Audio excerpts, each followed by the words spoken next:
اصبري. السلام عليكم ورحمة الله وبركاته. عاد أبت أطبب بكم اليوم، ما فائدة. اسكتي يا أمي الله يصلحك. إذا صار عندك بزر ولا تسبير من أبو 6 أشهر إلى أبو 100 سنة، الله يطول بأعمارنا وأعماركم على الطاعة. كحة بك، تحس إنك بك زكام، تحس إنك إذا حطيت راسك على فراش استشرقت. طحينة وعسل وزيت زيتون يخلطن مع بعض، مقادير تقريبا متساوية، أو لكن زيت الزيتون أقل شوي. اصبري الله يصلحك. ميزته انه البزر ما يكرهه، ويعني عادي بتخلطه بس وتعطيهم. دوتس بنجرب بس صغيرة. دوتس انا داوي. طيب الحين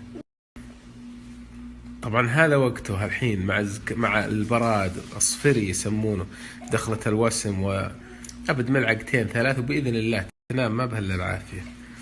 عاد بات زي الابو. دوري. يلا خذي.